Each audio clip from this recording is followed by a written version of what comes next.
വചനജായ വചനജായ വചനജായ വചനജായ.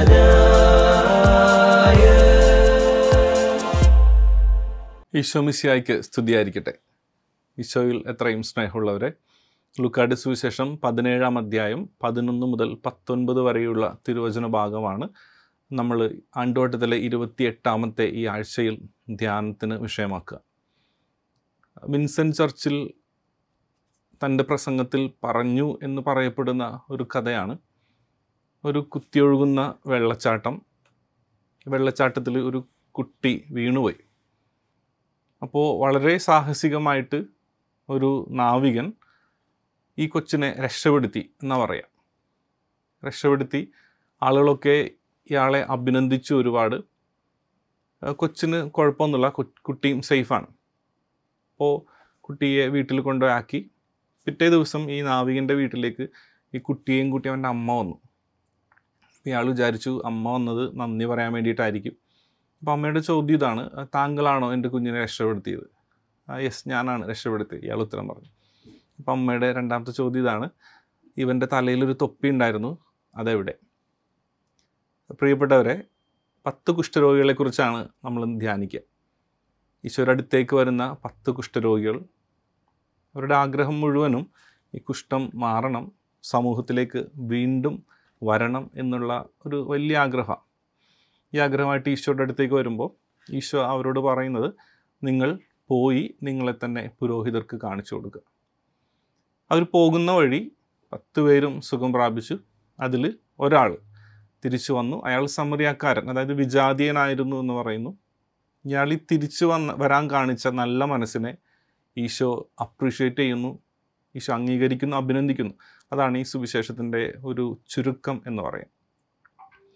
പ്രിയപ്പെട്ടവരെ, കഴിഞ്ഞ ഞായറാഴ്ച നമ്മൾ വായിച്ചു കേട്ടത് പ്രയോജനമില്ലാത്ത ദാസനെക്കുറിച്ച് പറയുന്ന ഒരു ഭാഗത്തെക്കുറിച്ചാണ് നമ്മൾ കഴിഞ്ഞ ആഴ്ച വായിച്ചു കേട്ടത്.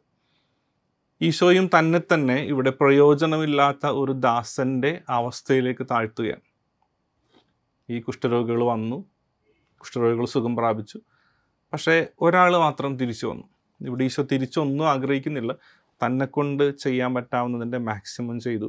അവർ പോയി, പക്ഷേ വരാനായിട്ട് അവർ മനസ്സ് കാണിച്ചില്ല.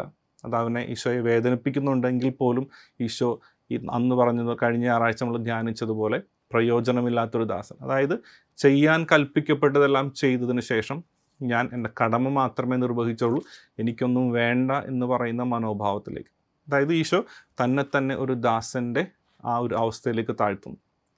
ഈ സുവിശേഷം നമ്മളിങ്ങനെ ധ്യാനിക്കുമ്പോൾ പൊതുവെ ഈ സുവിശേഷത്തെ നന്ദിയുടെ സുവിശേഷം എന്നൊക്കെ പറയാറുണ്ട്, നന്ദിയുടെ സുവിശേഷ ഭാഗം.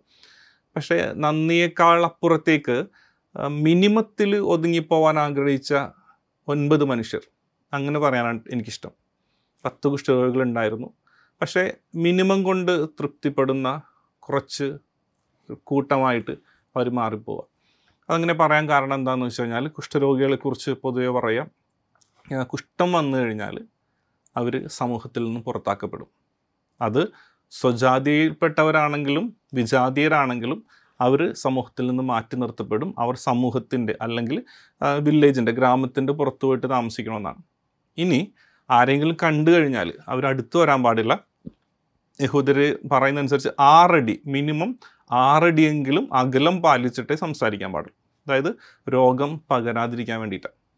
അപ്പോൾ അത്ര നികൃഷ്ടമായിട്ട് കണ്ടിരുന്നു.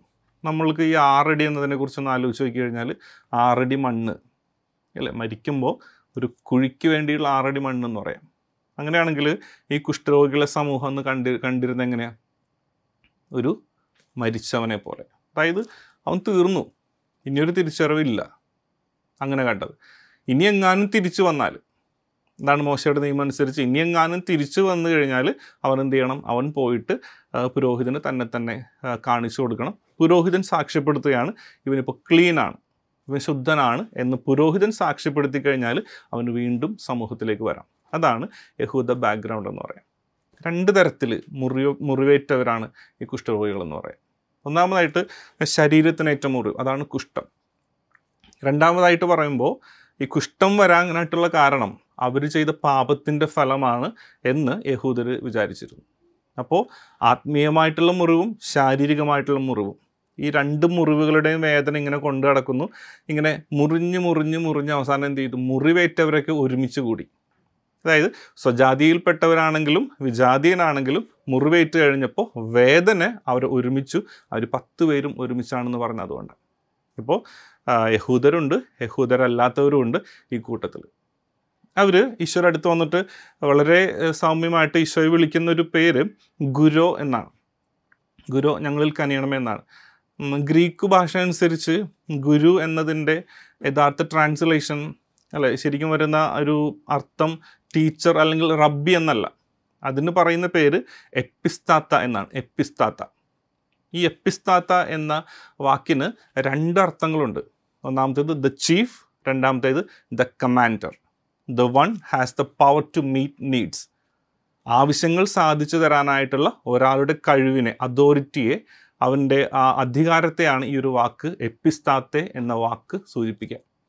അപ്പോൾ എപ്പിസ്താത്ത എന്ന വാക്കാണ് ഗ്രീക്ക് ബൈബിൾ അനുസരിച്ചിട്ട് ഈ 10 കുഷ്ഠരോഗികൾ ഉപയോഗിച്ചത്. അതായത് ഈശോയ്ക്ക് എൻ്റെ കുഷ്ഠം മാറ്റാൻ, എൻ്റെ ശരീരത്തിൻ്റെയും മനസ്സിൻ്റെയും കുഷ്ഠം മാറ്റാനായിട്ടുള്ള അധികാരമുണ്ട് എന്നീ 10 കുഷ്ഠരോഗികൾ വിശ്വസിച്ചിരുന്നു. ഇവിടെ ചിന്തിക്കേണ്ട ഒരു കാര്യം അഡ്വൈസ് അല്ല, ആക്ഷനാണ് വേണ്ടത്. ഈ കുഷ്ഠരോഗികളെ സംബന്ധിച്ചിടത്തോളം സാന്ത്വനം അല്ല വേണ്ടത്, മറിച്ച് ഈശോ കമാൻഡ് ചെയ്യണം ഇവരുടെ കുഷ്ഠം മാറട്ടെ എന്ന്. ഈശോ പറയുന്നത് പോയി നിങ്ങളെ തന്നെ കാണിച്ചു കൊടുക്കുക, പോകും വഴി കുഷ്ഠം മാറി എന്നാണ്.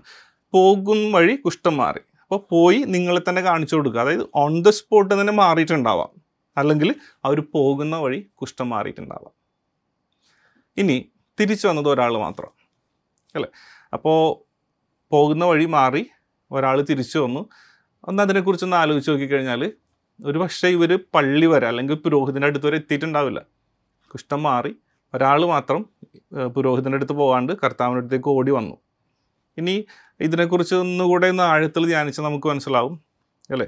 ഈ മുറിവ് പറ്റിക്കഴിഞ്ഞപ്പോൾ ചേർത്ത് പിടിക്കാനായിട്ട് കുറേ പേരുണ്ടായി. കാരണം മുറിവാണ്, വേദനകളാണ്. പക്ഷേ തള്ളിക്കളഞ്ഞവരും ഒരുപാട് പേരുണ്ട്. ഓരോരുത്തരും അവരുടെ ജീവിതത്തിലേക്ക് നഷ്ടപ്പെട്ടു പോയ സന്തോഷം തിരിച്ചു കിട്ടിക്കഴിഞ്ഞപ്പോൾ വീണ്ടും പഴയതിലേക്ക് പല വഴിക്ക് ഓടിയിട്ടുണ്ടാവും ഈ 9 പേര്. ചിലപ്പോൾ 1-2 പേര് പുരോഹിതൻ്റെ അടുത്ത് പോയിട്ട് തങ്ങളെ തന്നെ കാണിച്ചു കൊടുത്തിട്ടുണ്ടാവാം. വാട്ട് എവർ ഇറ്റ് ഈസ്, ഒരാൾ തിരിച്ചു വന്നു. പ്രിയപ്പെട്ടവർ, ഞാൻ നേരത്തെ ആരംഭത്തിൽ പറഞ്ഞു, ഈ വന്നവൻ മിനിമം കൊണ്ട് സംതൃപ്തനാകാനായിട്ട് ഇഷ്ടപ്പെടാണ്ട് മാക്സിമത്തിലേക്ക് വേണം ആ രക്ഷ അല്ലെങ്കിൽ ആ സൗഖ്യം മാക്സിമത്തിലേക്ക് വേണമെന്ന് ആഗ്രഹിച്ചു. ഇത് പറയാനായിട്ടുള്ള കാരണം എന്ന് വെച്ച് കഴിഞ്ഞാൽ ആദ്യം നമ്മൾ പറഞ്ഞില്ലേ, സൗഖ്യം, കുഷ്ഠം മാറി സൗഖ്യം കിട്ടിക്കഴിഞ്ഞാൽ പുരോഹിതൻ സാക്ഷ്യപ്പെടുത്തണം. ഇവിടെ സൗഖ്യം കിട്ടി, അതായത് ഫിസിക്കൽ ഹീലിംഗ്, ശാരീരികമായിട്ടുള്ള സൗഖ്യം ഓൾറെഡി അവർക്ക് 10 പേർക്കും കിട്ടി. പക്ഷേ ഈ ആത്മാവിൻ്റെ സൗഖ്യം, അതായത് നേരത്തെ പറഞ്ഞു പാപം ചെയ്യുമ്പോഴാണ് കുഷ്ഠം വരുന്നതെന്ന് അവർ വിശ്വസിച്ചിരുന്നു. ഇവിടെ മനസ്സിൻ്റെ, ആത്മാവിൻ്റെ സൗഖ്യം നേടാനായിട്ട് ഒരുവൻ തിരിച്ചു വന്നു കർത്താവിൻ്റെ പാദത്തിങ്കിൽ വീണു. ഈ 9 പേർക്കും മിസ്സായിപ്പോയതും ഈ ഒരാൾക്ക് കിട്ടിയത് എന്താണ്? രക്ഷ എന്ന വാക്കാണ്.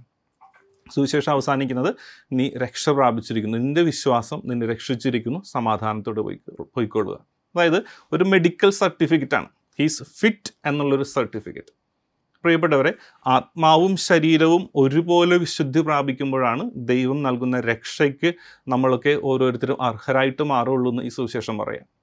അങ്ങനെ ദൈവം നൽകുന്ന രക്ഷ അതിന് അർഹരായിട്ട് മാറണമെങ്കിൽ നമ്മുടെ ജീവിതത്തിൽ ഈ നന്ദി എന്ന പുണ്യം ഉണ്ടാവണമെന്ന് ഈ വചനം വളരെ ആഴത്തിൽ നമ്മളോട് പറഞ്ഞു തരുന്നുണ്ട്. അപ്പോൾ ശരിക്കും ഒന്ന് വായിച്ചു പോയി കഴിഞ്ഞാൽ, നിർത്തി ഒന്ന് വരികൾക്കിടയിലൂടെ വായിച്ചു പോയി കഴിഞ്ഞാൽ പല രീതിയിൽ ഈ സുവിശേഷത്തിൽ ഓരോ വാക്കും എൻ്റെ ജീവിതത്തിൻ്റെ ഓരോ അവസ്ഥകളെയും തൊട്ടിങ്ങനെ സംസാരിക്കുന്നത് കാണാൻ പറ്റും അല്ലേ. പല അനുഭവങ്ങളിലൂടെ നമ്മളെ ഈ സുവിശേഷം കൊണ്ടുപോകും. സാധാരണ ഇങ്ങനെ പ്രസംഗം പറയുമ്പോൾ ഇങ്ങനെ കഥകളൊക്കെ പറഞ്ഞു പോകാറുണ്ട്. അപ്പോൾ ചിലപ്പോൾ കൂട്ടുകാരൊക്കെ പറയും, ഈ ശരിക്കും കഥയാണോ അല്ലെങ്കിൽ ഉണ്ടാക്കിയതാണോ അനുഭവമാണോ എന്ന് ചോദിക്കാറുണ്ട്. നമ്മളുടെ ജീവിതം എന്ന് വെച്ച് കഴിഞ്ഞാൽ നമുക്കതൊരു അനുഭവമാണ്. പക്ഷേ മറ്റൊരാളെ സംബന്ധിച്ചിടത്തോളം എൻ്റെ ജീവിതം ഒരു കഥയാണ്. ഇവിടെ ഈ 10 കുഷ്ഠരോഗികൾ നമ്മളെ സംബന്ധിച്ചിടത്തോളം ഒരു കഥയാണ്. പക്ഷേ കുഷ്ഠരോഗികൾ കടന്നു പോകുന്നത് ജീവിതത്തിൻ്റെ അനുഭവങ്ങളിലൂടെയാണ്. നീറുന്ന അനുഭവങ്ങളിലൂടെ കടന്നു പോകുന്ന ഓരോ മനുഷ്യർക്കും ദൈവം ഹൃദയത്തിനും ശരീരത്തിനും സൗഖ്യം നൽകട്ടെ. നന്ദിയിലൂടെ ദൈവത്തിൻ്റെ രക്ഷ കരസ്ഥമാക്കാൻ അവർക്ക് സാധിക്കട്ടെ എന്ന് ആത്മാർത്ഥമായിട്ട് പ്രാർത്ഥിക്കാം. നമുക്ക് വിശുദ്ധ ഫ്രാൻസിസ് അസീസിയെക്കുറിച്ച് പറയുന്ന ഒരു കൊച്ചു സംഭവത്തിൽ നമുക്ക് അവസാനിപ്പിക്കാം. എല്ലാവർക്കും ഇഷ്ടമുള്ള ഒരു വിശുദ്ധനാണ് വിശുദ്ധ ഫ്രാൻസിസ് അസീസി.